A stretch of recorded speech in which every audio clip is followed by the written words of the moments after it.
ሄነሪ ቦክስ ብራውን በሳጥን ውስጥ ተደብቆ ባርነትን ያመለጠው ጥቁር።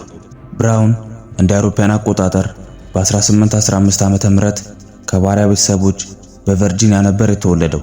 የ15 ዓመት ወጣት ሲሆን በአንድ የትንባሆ ፋብሪካ ውስጥ የጉልበት ሥራ እንዲሰራ ወደ ሪችሞንድ ተወሰደ። የብራውን የባርነት ሕይወት በፈተና የተከበበ ነበር። ባሪያ በመሆኑ ከሚወዳት ሚስቱና ከልጆቹ ጋር በነፃነት ፍቅሩን ከማጣጣም አግዶታል። ሚስቱ በአቅራቢያው ይገኝ የነበረ ድርጅት ውስጥ ስትሰራ በነበረበት ጊዜ በአንጻሩም ቢሆን የመገናኘትና 3 ልጆቹን የመጎብኘት እድል ነበረው። በኋላ ግን ሄነሪን እስከ ወዳኛው ከሚስቱና ከልጆቹ ጋር ሊያራርቁ የሚችል ክፉ አጋጣሚ መጣ። ብራውን ሚስቱን ናንሲንና 3 ልጆቹ ተሽጠው ወደ ሰሜን ካሮላይና ሊወሰዱ መሆኑን ሰማ። ይህ ለብራውን ትልቅ ዱብዳ ነበር። በዛ ላይ ባለቤቱ ናንሲ 4ኛ ልጁን እርጉዝ ሆና የልጃቸውን መወለድ በጉጉት በሚጠብቁበት ጊዜ ነበር ይህ የተፈጠረው። የብራውን ቤተሰቦችን ጨምሮ 350 ባሪያዎች በእግረሙቅ ታስረው በጎዳና ላይ ጉዞ ሲጀምሩ ብራውን ቤተሰቦቹን በእንባ ከመሰናበት ውጪ ምንም ማድረግ አልቻለም። የብራውን እንባ ውስጡ ሐዘን፣ ጭንቀት፣ የመከዳት ስሜትም ጭምር ነበረበት።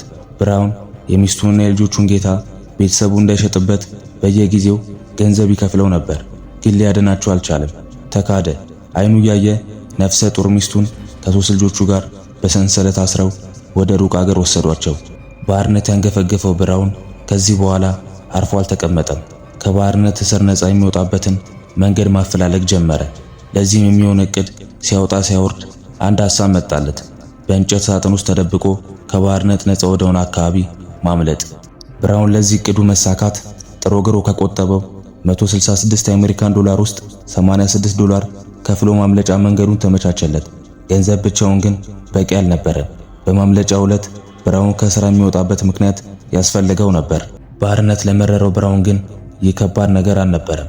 እጁን በሰልፈሪክ አሲድ አጥንቱ ድረስ ሆን ብሎ አንድዶ ከስራ የመውጫ ምክንያት አገኘ። ከዚህ በኋላ የሚቀረው ስራ ብራውንን በእንጨት ሳጥን ውስጥ ማሸግና የመላኪያ አድራሻውን መለጠፍ ነበር። ይህም በጥንቃቄ ተፈጸመ። የተወሰነ ውሃና ብስኩት ከሳጥን ውስጥ ተቀመጠለት። ለአየር ማስገቢያ ትንሽ ቃዳ ተበስቶለት ነበር። ይህ ከተደረገ በኋላ የጥንቃቄ መመሪያ ያዘው የብራውን ነፃነት ሳጥን ጉዞን ወደ ፊላዴልፊያ አደረገ።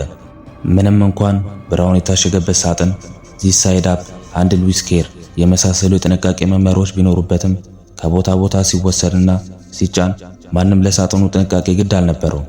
አንዱ ሲያፈርጠው፣ አንዱ ሲገለብጠው ብራውን መኖሩ ላለማሳወቅ ንቅንቅ ሳይል ከ27 ሰዓት ጉዞ በኋላ ነፃነቱ ወደብ ደረሰ።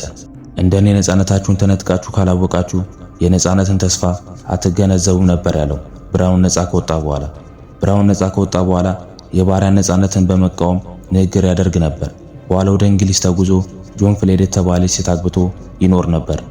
የብራውንን የማምለጥ ታሪክ በአሜሪካ የፖስታ ስርዓት ውስጥ የራሱ የሆነ የአስተሳሰብ ለውጥ አምጥቷል። የብራውን ያመለጠበት አዳምስ ኤክስፕረስ ካምፓኒ የተባለው የፖስታ ተቋም ይህንን የብራውንን ታሪክ መነሻ በማድረግ የደንበኞቹን ሚስጥር በከፍተኛ ደረጃ እንደሚጠብቅ ማስታወቂያ አስነግሮ ነበር።